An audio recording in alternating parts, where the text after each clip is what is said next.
Hello everyone, today I'll be sharing a bit about Genting Malaysia Berhad, some brief analysis and something for you to take into consideration before you decide whether to invest in the stock. Genting Malaysia operates in the leisure and hospitality business. It manages theme parks, casinos, hotels in Malaysia, the UK, the US, Egypt, and the Bahamas.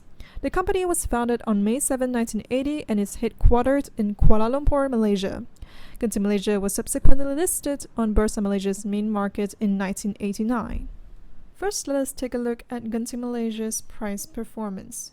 First, we look at the 5-year chart. We can see that from the second half of 2018 onwards, the price has dipped considerably and has been staying low at around 3 ringgit now. If we look at the past 1 year, the share price has increased quite significantly from around 2 ringgit to about slightly more than RM3 right now. At the current share price of 3.17 as of 26 March 2021, Genting Malaysia has a market capitalization of 18.82 billion ringgit. The 1-year high was at 3.31 while the 1-year low was at 1.92, translating to a gain of 72% from the low to the high. Now let us take a look at some major events that have impacted Genting Malaysia's share price.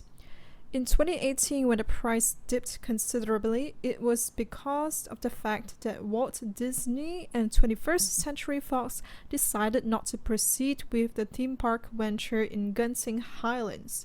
This has resulted in Genting Malaysia filing a lawsuit in the Central California District Court for alleged breach of contract by Disney and Fox. Now, Fox was pressured to terminate the agreement by its owner Disney as it wanted no association with a gaming company like Genting Malaysia due to Disney's family-friendly brand strategy. The Malaysian Ministry of Finance also announced in the same year that it will increase casino duties and gaming machine duties for Genting Malaysia, and this would impact Genting Malaysia's earnings negatively. So in a way, 2018 was an unlucky year for Genting Malaysia, which resulted in the significant price drop. In 2019, Genting Malaysia announced its initial investment of 539 million into Empire Resorts in the United States in August 2019. And because of this, the share price reacted negatively as investors were not pleased with the group's intention. In 2020, the pandemic has forced Genting Malaysia to close its operations for several months, not just locally but also abroad, and this has impacted its earnings negatively. Apart from that, Genting Malaysia also announced a total of $190 million US capital injection into Empire Resorts based in the US. Now, analysts have been negative on the injection as they expect Empire Resorts to be loss-making over the next 5 years. For 2021 so far, in the first quarter, Malaysia introduced a second movement control order, which has resulted in temporary closure of Genting Malaysia's operations locally. Operations have since resumed, and indoor theme park is now reopened on the 26th of March 2021. Vaccination program is still ongoing in the country, but interstate travel is still banned until further notice. Now, Genting Malaysia is also considering to inject another $20 million into Empire Resorts in order to boost the company's equity and allow it to continue with its long-term refinancing plans due to challenges arising from the pandemic. Now let us take a look at Genting Malaysia's income statement. This shows Genting's financials across the past 10 years. Usually a decline in share price is followed by a drop in earnings, which we see here has been the case for Genting Malaysia over the past few years. Earnings have not been stable. From a 10-year high, which was recorded in 2016, Genting Malaysia has experienced a significant drop in profits. It made losses in 2018 following the lawsuit against Fox and Disney, and another huge decline in 2020 due to disrupted operations amid the pandemic. To mitigate the impact of the pandemic, Genting Malaysia had reduced its operating costs by recalibrating its group's operating structure as well as right-sizing its workforce. It also leveraged on government's supported schemes introduced in response to the pandemic. Now, usually, dividends are declared out of a company's profits, so their trend would mirror the trend of earnings. If we look at the period from 2011 to 2015, dividends have not been growing consistently, but from 2016 to 2020, dividends have been growing consistently. And overall, for the past 10 years, dividends have grown at a rapid rate. Now, the interesting thing here is that Genting Malaysia, although it made a loss in 2020, it still declared a dividend, and it is quite a high dividend of 20 cents per share. Moreover, in February 2021, it declared a special dividend of 8.5 cents a share to reward shareholders. So although it made losses in both 2018 and 2020, Genting's management still paid out dividends consistently instead of cutting them. Whether the company will be able to sustain paying out high dividends going forward while making losses would be a point for consideration. Apart from dividends, Genting Malaysia's management has also been spending money on share buybacks.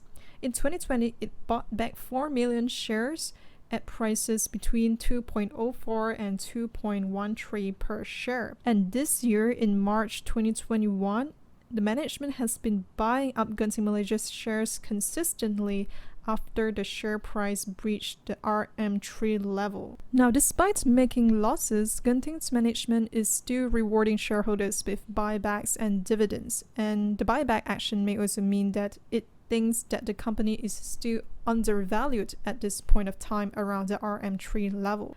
I think that a management that rewards shareholders consistently is a positive thing as long as it ensures that it will be able to continue sustaining its operations going forward and the payouts would not affect its future operations. Looking at the cash flow statement, now Genting Malaysia has been burning cash from running its operations in 2020. However, despite the cash outflow from operations, it still manages to use cash to pay out dividends, do share buybacks, and also pay down some of its debt. This may be because the management possesses a large cash balance that it has accumulated in previous years and that management has comfort that they won't be running out of cash anytime soon and are still somewhat optimistic of the company's prospects moving forward. Overall, the net cash outflow in 2020 has been very significant, and this has led to a decline in the company's cash balance by more than 50% compared to 2019. As per what we've seen from the cash flow statement earlier, Genting Malaysia has been using some cash to pay down its short-term debt, while its long-term debt has just increased slightly. However, the losses in 2020 has led to a significant decline in retained earnings, and this has led to an increase in Genting Malaysia's debt-to-equity ratio. So you see across the past few years, the debt-to-equity ratio has been increasing, although most of the debt is in the form of long-term debt as a percentage of total debt.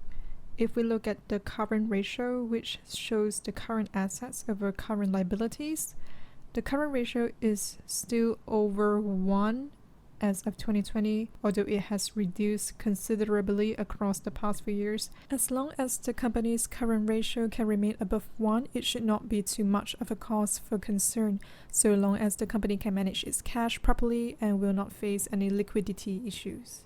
Last but not least, let us look at the positives and the risks associated with investing in Genting Malaysia. The positives include a shareholder-friendly management which rewards shareholders with buybacks and dividends even during tough times. The current dividend yield is a high of 6.31% based on the current share price, as well as the trailing 12 months dividends of 20 cents per share. The reopening of Genting Malaysia's outdoor theme park, the Skywars theme park, in the second quarter of 2021 will also boost the earnings of Genting Malaysia, as its outdoor theme park has not been operating for a few years. Vaccination programs can also help to boost economic recovery in the tourism sector. The government has also given incentives for tourists to travel locally. And also, if lockdown measures ease abroad and international borders reopen, then there can be an influx of foreigners into Malaysia that can provide a boost to Genting Malaysia. Also, there may be a potential to bid for more licenses in New York under Resorts World Casino, New York City. So what are the risks in the near term? Well, there may be a delayed opening of the outdoor Skyworlds theme park. Also, it may be possible that vaccination programs may not be effective and that interstate traveling may be banned for quite some time.